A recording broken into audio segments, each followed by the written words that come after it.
Hello मित्रों, कैसे हो सभी। आज हम पढ़ने जा रहे हैं। आज हमने नई क्लास स्टार्ट कर दी है। आज से इंग्लिश सामान्य इंग्लिश की नई क्लास स्टार्ट कर दी है। आज से हमने जनरल इंग्लिश जो सभी के काम आती हैं, जो चाहे वो 6 क्लास से 12 तक के बच्चे हो, तो हाई स्कूल के लिए स्पेशली ग्रामर के सब चीज़ें इसमें कंपटीशन से तैयारी करने वाले हर व्यक्ति के लिए ग्रामर की इस किताब में है। ये एक कोई गाइड नहीं है, वो एक ऑथेंटिक किताब है ये। ठीक है ना मित्रों। तो इसको अपन पढ़ेंगे। इसको पढ़ेंगे अपन पूरे इसके हर टॉपिक को एक एक चीज़ को बहुत अच्छे से करेंगे। रेन एंड मार्टिन की किताब है। वैसे आपको पता ही होगा कि रेन एंड मार्टिन इसके लिए बहुत अच्छी तरह से जाने जाते हैं। इंग्लिश की ग्रामर कोई गाइड नहीं है मित्रों, ऑथेंटिक किताब में। इसमें आप कहीं भी सुना होगा, जिसने अगर इंग्लिश पढ़ी होगी, तो रेन एंड मार्टिन की किताब बहुत ही ऑथेंटिक किताब होती है और बहुत अच्छी आती है चीज़ें, बहुत अच्छी तरह से शानदार तरीके से समझा रखी है उसने। तो अपन इसको देखते हैं इसमें क्या क्या है। तो ये रेन एंड मार्टिन की किताब है दोस्तों। इसमें हर टॉपिक दे रखा है मित्रों। क्या इसमें हर टॉपिक दे रखा है। जैसे आज अपन इस चैप्टर में से एक तो सेंटेंस पढ़ेंगे। सेंटेंस क्या होता है एक, और सब्जेक्ट एंड प्रेडिकेट पढ़ेंगे। ये चीज़ें पढ़ेंगे मित्रों आज अपन, ठीक है ना। तो ऐसे मैं आपको हर चीज़ पढ़ाऊँगा, इसकी हर चीज़ बताऊँगा, हर चीज़ एक्सप्लेन करूँगा। आप अगर लाना चाहो तो इसको ला सकते हो। ये मार्केट में 2 फॉर्म्स में मिलती हैं। क्या मित्रों, एक तो ये हिंदी हिंदी पैटर्न है इसका, और एक इंग्लिश पैटर्न है। ठीक है ना। आपको हिंदी अच्छी मतलब इंग्लिश में थोड़ी डिफ़िकल्ट लगती हो या समझने में, तो आप हिंदी पैटर्न ला सकते हो। कंटेंट का कोई इश्यू नहीं है मित्रों, इसमें कंटेंट दोनों में सेम है। लेकिन मेरी बात मानो तो आप इंग्लिश पैटर्न ही लाना, ठीक है ना। क्योंकि अपन इंग्लिश के साथ फेमिलियरिटी बढ़ाएंगे तभी तो अपन को इंग्लिश आएगी। जैसे हिंदी के साथ ही बढ़ते चलेंगे तो हिंदी का असर ज़्यादा रहेगा। तो इस वजह से मैं यही कहना चाहता हूँ कि आप इंग्लिश की लाना, ठीक है ना। तो दोनों पैटर्नों में से कोई ज़्यादा दिक्कत नहीं है। तो अपन इसमें लगभग जितने भी टॉपिक देख रहे हैं सबको करेंगे मित्रों, सबको करेंगे। लेकिन इसका सबका अलग अलग वीडियो बना के मैं बहुत अच्छी तरह से समझाऊंगा आपको, ठीक है ना। तो इसमें बढ़ते अपन आगे। तो इसमें फर्स्ट टॉपिक अपना स्टार्ट करते हैं। ये मित्रों देख लो, पूरी एक्सरसाइज बहुत अच्छी तरह से दे रखी है इस किताब में। बहुत अच्छी किताब है मित्रों, आपको लानी चाहिए किताब। तो आज जैसा कि दिख ही रहा है आपको कि ग्रामर का फर्स्ट क्या पढ़ेंगे आज। इसमें फर्स्ट में अपन पढ़ेंगे कि सेंटेंस क्या होता है। आपको ऐसे ही जनरली आपने बहुत बार पढ़ लिया होगा कि सेंटेंस क्या होता है मित्रों। सेंटेंस आपने पढ़ लिया होगा, वाक्य क्या होता है। लेकिन आज समझते हैं कि वाक्य क्या होता है। व्हेन वी स्पीक, हम बोलते हैं या हम लिखते हैं, वी और राइट, वी यूज वर्ड्स, हम क्या करते हैं, बहुत से सारे शब्दों का प्रयोग करते हैं अपन, चाहे बोले या अपन लिखें, कुछ बहुत सारे शब्दों का प्रयोग करते हैं ना। We generally use this word in groups, और हम सामान्यतः क्या करते हैं, इन शब्दों को कैसे ग्रुप्स में ग्रुप में यूज करते हैं। तो उनसे करने का मतलब ये है कि शब्दों का निर्माण कैसे होता है। सेंटेंस का निर्माण होता है शब्दों के ग्रुप से। जैसे इसने आगे समझा भी रखा है कि a group of words like this, किसकी तरह, इसकी तरह। जो सेंटेंस दे रखा ना, little check corner set and a corner, तो एक शब्दों का समूह है जो पूरा अपना अर्थ दे रहा है। तो सेंटेंस वही होता है जो शब्दों का एक ऐसा समूह जो अपना पूरा अर्थ दे, उसे अपन क्या बोलेंगे मित्रों, उसे बोलेंगे अपन सेंटेंस। सेंटेंस बोलते हैं मित्रों उसे, वाक्य जो अपना सेंटेंस पूरा कंप्लीट सेंस देता है। जो एक मित्रों एक चीज़ और बताना चाहता हूँ मैं, जो पूरा कंप्लीट सेंस नहीं देता है उसको अपन क्या बोलते हैं, उसको अपन बोलते हैं फ्रेज। क्या बोलते हैं मित्रों उसको, उसको बोलते हैं फ्रेज। क्योंकि फ्रेज शब्दों से मिलके तो बनता है, एक ग्रुप ऑफ वर्ड तो होता है, लेकिन वो कंप्लीट सेंस नहीं देता। फ्रेज हमेशा कंप्लीट सेंस नहीं देता। जो कंप्लीट सेंस देता है उसको अपन क्या कहते हैं, सेंटेंस कहते हैं मित्रों, उसको क्या कहते हैं, सेंटेंस। तो इसमें यही बता रखा है कि ए ग्रुप ऑफ वर्ड, शब्दों का ऐसा समूह लाइक दिस, जो ऊपर अपने ये वाक्य पढ़ा भी इस तरह का, शब्दों का एक ऐसा समूह विच मेक्स कंप्लीट सेंस, जो अपना पूरा अर्थ देता है, इज कॉल्ड सेंटेंस। उसे क्या कहते हैं अपन, उसे अपन कहते हैं सेंटेंस, उसे अब सेंटेंस कहते हैं। अब सेंटेंस की परिभाषा तो अपन को समझ में आएगी, सेंटेंस क्या होता है। तो सेंटेंस हो ये होता है। तो इसके अब प्रकार देखते हैं, काइंड्स ऑफ सेंटेंस, कि सेंटेंस के कितने प्रकार हैं। एक बार अभी मैं इन उदाहरणों को समझाने से पहले मैं आपको कुछ ये इनकी डेफिनेशन बता देता हूँ मित्रों, तो आपको इससे थोड़ा आइडिया और अच्छा हो जाएगा। कि अब अपन को देखना है कि डिक्लेरेशन या असेशन सेंटेंस कौन से होते हैं। तो इसमें देखते हैं a sentence that max statement, एक ऐसा सेंटेंस जो स्टेटमेंट के लिए यूज किया जाता है। असेशन, जो कोई भी अभिव्यक्ति करते हैं अपन उसके लिए, साधारणतः उसके लिए यूज किया जाता है, उसे डिक्लेरेटिव या असर्टिव सेंटेंस कहते हैं। उसे क्या कहते हैं मित्रों, असर्टिव सेंटेंस कहते हैं। जो सिंपल जो सब्जेक्ट से स्टार्ट होता है, जिसमें कुछ अभिव्यक्ति होती हैं, कोई स्टेटमेंट हो या कुछ उसमें उद्घोषणा हो, उसको क्या बोलते हैं अपन, डिक्लेरेटिव सेंटेंस या असर्टिव सेंटेंस बोलते हैं। ठीक है ना। नेक्स्ट है a sentence that ask A question, जो एक ऐसा सेंटेंस जिसका उपयोग अपन आस्क, एक क्वेश्चन पूछने के लिए लेते हैं, तो उसको क्या कहते हैं, इंटरोगेटिव सेंटेंस कहते हैं। तो इंटरोगेटिव सेंटेंस उसे कहते हैं मित्रों जिसका यूज अपन क्वेश्चन करने के लिए लेते हैं। क्वेश्चन करने के लिए जिस सेंटेंस का यूज किया वो कौन सा होगा, इंटरोगेटिव सेंटेंस। आगे देखना मित्रों, a sentence that express command, एक ऐसा सेंटेंस जो कमांड आदेश एक्सपीरियंस करता है। An entity is called an imperative sentence. मित्रों एक ऐसा सेंटेंस जो अपने को कुछ आज्ञा मांगने, रिक्वेस्ट, कमांड वगैरह के लिए यूज किया जाता है, उसे क्या कहते हैं अपन, इम्पेरेटिव सेंटेंस कहते हैं उसे, इम्पेरेटिव। फोर्थ है a sentence that express strong feeling, जो हमारी स्ट्रॉन्ग फीलिंग को एक्सप्रेस करे, उसको कहते हैं मित्रों एक्सक्लेमेटरी सेंटेंस। एक्सक्लेमेटरी सेंटेंस कहते हैं मित्रों उसे। तो आप देखते हैं इनके एग्जाम्पल को देख लेते हैं ऊपर, जैसा कि मैंने बोला था कि पहले उनको पढ़ लेते हैं, फिर परिभाषा को, फिर इनके एग्जाम्पल देखते हैं। तो फर्स्ट में अपने पढ़ा था असर्टिव सेंटेंस कौन सा होता है, जो कोई डिक्लेरेशन करता है, स्टेटमेंट होता है।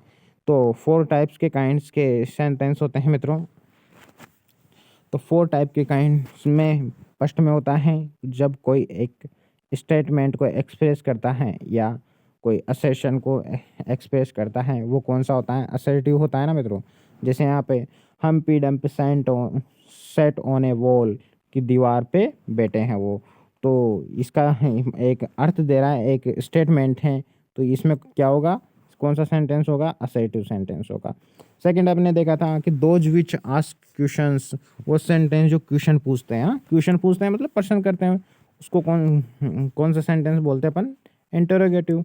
जैसे वेयर डू यू लिव, आप कहाँ रहते हो, तुम कहाँ रहते हो, क्वेश्चन कर रहे हैं ना, प्रश्नवाचक चिन्ह लग रहा है, तो इसे अपन बोलेंगे इंटरोगेटिव। और ऐसे ऐसे सेंटेंस जो अपने को रिक्वेस्ट कमांड्स के लिए यूज किए जाते हैं, एंटिटीज के लिए यूज किए जाते हैं, उनको क्या कहते हैं अपन, वो कहते हैं इम्पेरेटिव सेंटेंस। जैसे कि बी क्वाइट, अपन किसी से बोल रहे हैं, कमांड दे रहे हैं कि चुप रहो। हाउ मर्सी अपॉन हस, हम पे कुछ और किसी से रिक्वेस्ट करते हैं कि हम पे कुछ दया तो दिखाओ, मर्सी मतलब दया तो दिखाओ। तो रिक्वेस्ट, कमांड वगैरह के लिए जो यूज किए जाते हैं वो होते हैं इम्पेरेटिव सेंटेंस। कौन से होते हैं मित्रों, इम्पेरेटिव सेंटेंस। फोर्थ हैं those we express strong feeling, जो कि स्ट्रॉन्ग फीलिंग को एक्सप्रेस करते हैं, उसे एक्सक्लेमेटरी सेंटेंस बोलते हैं मित्रों अपन को।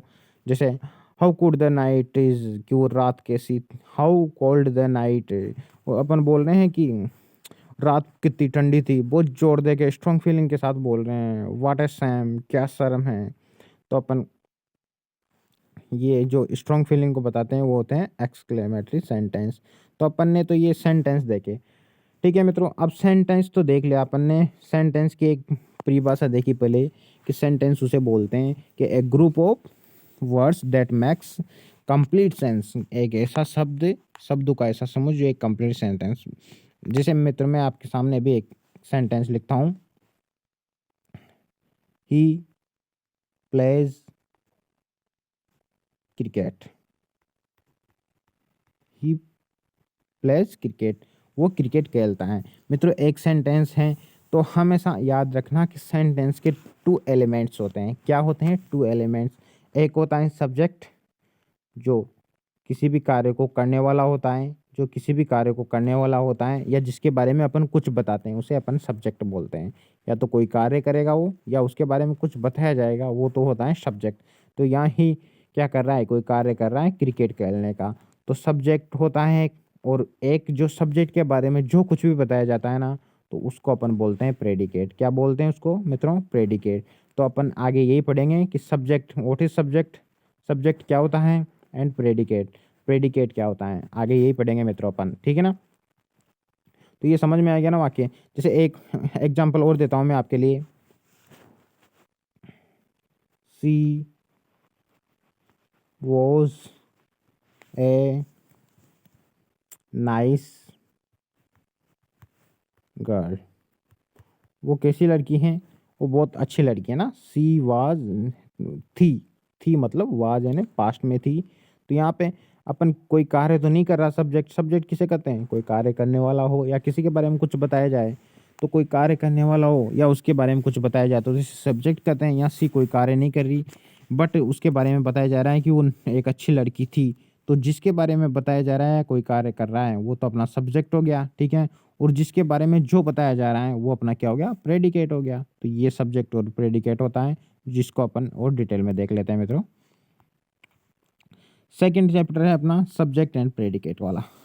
तो subject, when we make a sentence, जब हम एक सेंटेंस बनाते हैं, वी नेम सम पर्सन और थिंग, हम किसी व्यक्ति कुछ वस्तुओं का नाम देते हैं। से समथिंग अबाउट दैट पर्सन और थिंग, और हम उन पर्सन और थिंग्स के बारे में कुछ कहते भी हैं, उनका नाम भी देते हैं। इन अदर वर्ड, दूसरे शब्दों में कहे तो ये होता है कि वी मस्ट है सब्जेक्ट, हमें एक सब्जेक्ट की जरूरत पड़ती है। कब पड़ती है, जब अपन सेंटेंस बनाते हैं। जब भी हम कोई सेंटेंस का फॉर्मेशन करते हैं मित्रों, तो हमें क्या की जरूरत पड़ती है, हमें सब्जेक्ट की जरूरत पड़ती है। We must have a subject, हमारे पास एक सब्जेक्ट होना चाहिए। टू स्पीक अबाउट, बोलने के लिए। एंड वी मस्ट से, और हमें कहना चाहिए, क्या कहना चाहिए, और प्रेडिकेट, और अपने पास में क्या होना चाहिए, प्रेडिकेट होता है। सेंटेंस बनाने के लिए अपन ने देखा ना कि एक तो सब्जेक्ट होता है, क्या होता है मित्रों, एक तो सब्जेक्ट होता है, एक क्या होता है, प्रेडिकेट होता है। अब प्रेडिकेट क्या होता है इसके बारे में देखेंगे कि predicate something about that subject, जो कि सब्जेक्ट के बारे में कुछ बताएं, वो क्या होता है, प्रेडिकेट होता है, ठीक है ना। जैसे यहाँ पे देखना, hence every sentence has two part, अतः अपन कह सकते हैं, अपन कह सकते हैं कि एवरी सेंटेंस, की प्रत्येक सेंटेंस के दो पार्ट होते हैं। कौन से पार्ट होते हैं, जैसा कि मैंने अभी बताई दिया आपको, एक तो सब्जेक्ट होता है, उसके बाद में एक प्रेडिकेट होता है। हर दुनिया का कोई सा भी सेंटेंस हो, ये दोनों चीज़ें तो उसमें मिलेगी। अगर ये दोनों चीज़ें नहीं हैं तो वो सेंटेंस कभी नहीं हो सकता मित्रों, ये याद रख लेना आप, ठीक है ना। तो बहुत इंजॉय के साथ पढ़ना मित्रों, आगे देखना। तो हर सब्जेक्ट के दो पार्ट होते हैं, जो जैसा कि आपने देख लिया। द पार्ट विच नेम, जिसका अपन नाम देते हैं, द पर्सन और thing we are speaking about, जिसके बारे में अपन बात करते हैं, या जिसका अपन नाम देते हैं नाम, तो उसके बारे में, जिसके बारे में अपन बात करते हैं, दिस इज कॉल्ड, वो क्या कहलाता है मित्रों, सॉरी मित्रों, अभी आ जाते हैं वापस। तो जिसके बारे में अपन बात करते हैं, जिसके बारे में अपन ने बात करते हैं, जिसके अपन बारे में अपन बात करते हैं, या जिसके बारे में कुछ बताया जाता है, तो उसको क्या कहते हैं मित्रों, उसको कहते हैं मित्रों सब्जेक्ट कहते हैं। उसको क्या कहते हैं, सब्जेक्ट कहते हैं मित्रों, उसको सब्जेक्ट। इसमें मित्रों की किताब की यही खासियत है, इसमें हर छोटी से छोटी चीज़ बहुत अच्छी तरह से समझा रखी है।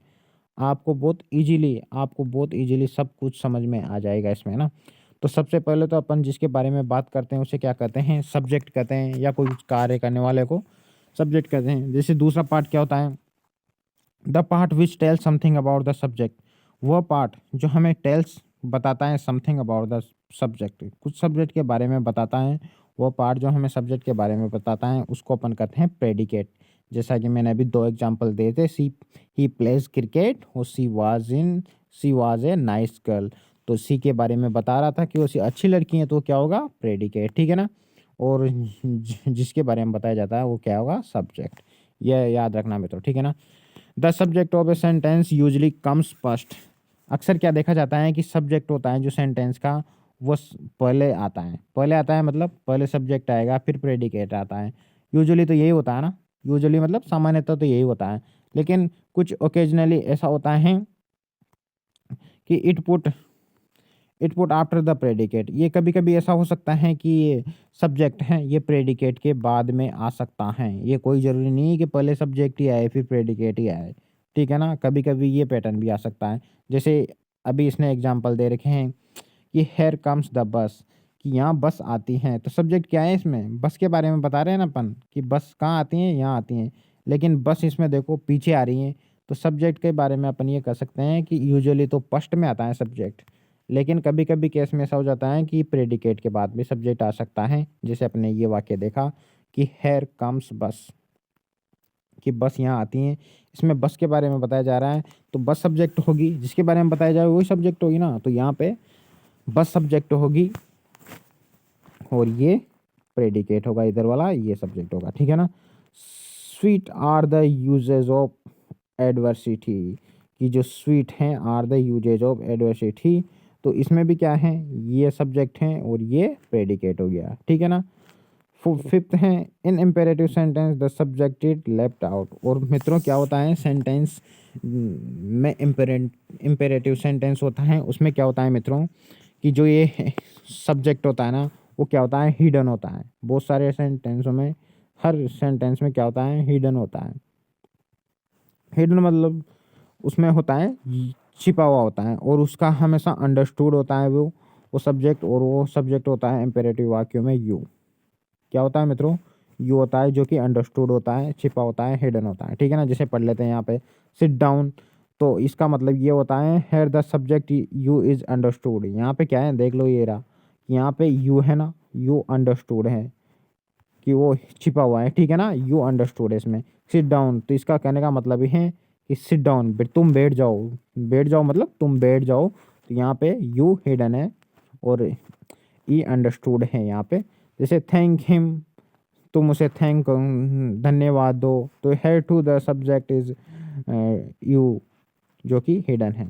मैं तो चलो आप बताना, अपना ये सब ये चैप्टर कंप्लीट होता है। अपन ने सेंटेंस के बारे में देखा, सेंटेंस क्या होता है, इसके प्रकार कौन कौन से हैं।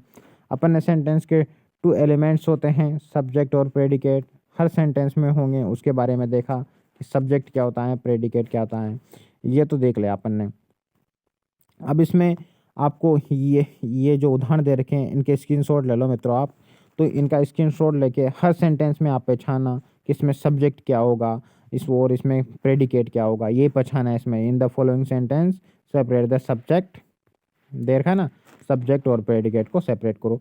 जैसे फर्स्ट वाक्य है द कैकलिंग ऑफ गीज सर्व्ड रोम, तो इसमें सब्जेक्ट क्या होगा मित्रों, इसमें मैं सब्जेक्ट में बता देता हूँ मित्रों। इसमें सब्जेक्ट होगा द कैकलिंग ऑफ गीज, ये तो पूरा तो सब्जेक्ट होगा।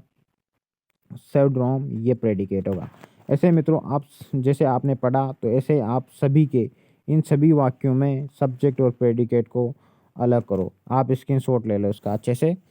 बाकी यही है, और मैं आपसे यही क्वेश्चन पूछ रहा था कि जैसे ये सेंटेंस है, अपन इम्पेरेटिव पे बात कर रहे थे ना, जैसे ये है इम्पेरेटिव में यू अंडरस्टूड होता है। जैसे एक ये है, आप बताओ मेरे को कि ये जो गो है, ये है, ये एक सेंटेंस है या एक शब्द है मित्रों, ये एक सेंटेंस है। गो एक पूरा सेंटेंस है, इसका मतलब होता है इसमें यू क्या है, यू अंडरस्टूड है मित्रों। क्या है, यू अंडरस्टूड है इसमें, ठीक है ना। तो यू गो मतलब तुम जाओ, तो ये इम्पेरेटिव सेंटेंस का उदाहरण है। मान लो जैसे ये सही होता ना है, गो ही होता ना ओनली, तो ये वर्ब होती, ठीक है ना, क्या होती है, वर्ब। लेकिन इसमें गो के बाद में देखो आपको फुल स्टॉप का मार्क्स है यहाँ पे, ठीक है ना। तो इस वजह से ये क्या है, एक सेंटेंस है पूरा। तो कभी मत कहना गो अगर फुल स्टॉप है तो वर्ब है, नहीं होगी वर्ब। तो मित्रों यही पढ़ा अपन ने आज देखा इसका फर्स्ट टॉपिक देखा मित्रों आज अपन ने इसका। तो ऐसे हर टॉपिक को क्लियर करेंगे मित्रों, और जिससे मेरी बात मानो आपकी इंग्लिश इतनी बढ़िया हो जाएगी, इतनी बढ़िया, क्योंकि अपन क्या है बिल डायरेक्ट पढ़ते हैं ना, तो बड़ी बड़ी चीज़ों के पीछे पढ़ते हैं ना, direct active and passive voice, determiners, models, direct पढ़ते हैं। लेकिन मित्रों ऐसा नहीं करना चाहिए, पहले लैंग्वेज की छोटी छोटी बातों को जानना ज़रूरी होता है। लैंग्वेज की छोटी छोटी बातों को जानना जरूरी होता है। जैसे अपन सेंटेंस क्या होता है ये देख लिया, सेंटेंस के अंदर 2 पार्ट्स होते हैं ये देख लिए, तो ये चीज़ें जानना बहुत ज़रूरी होती है। लैंग्वेज की क्या है, कुछ यूनिट्स होती हैं, तो उनके बारे में जानना जरूरी होता है। जैसे सबसे पहले लेटर होते हैं, लैंग्वेज में लेटर होते हैं, ठीक है ना। 26 लेटर होते हैं इंग्लिश लैंग्वेज में, जिसमें 5 ओवल्स हैं, 21 कॉन्सोनेंट हैं। उस लेटर के माध्यम से वो लेटर मिलके शब्द बनाते हैं। क्या बनाते हैं, लेटर मिलके शब्द बनाते हैं, ठीक है ना। तो जो भी लेटर मिलेंगे, सार्थक लेटर मिलके शब्द बनाते हैं। और शब्दों के समूह को अपन 2 चीज़ बताई थी मैंने, एक तो फ्रेज बोलते हैं शब्दों के समूह को, एक सेंटेंस बोलते हैं, ठीक है ना। तो शब्दों के समूह को फ्रेज कब बोलते हैं, जब वो शब्द का एक ऐसा समूह जो कंप्लीट सेंस नहीं देता है उसको तो अपन फ्रेज बोलते हैं, ठीक है ना। और शब्द का ऐसा समूह जो अपने को कंप्लीट सेंस देता है, जो अपन ने अभी सेंटेंस पढ़ाई है, ठीक है ना। तो उसे ये लैंग्वेज की यूनिट्स होती हैं। तो हर चीज़ पर अपन बारीकी से अध्ययन करेंगे मित्रों।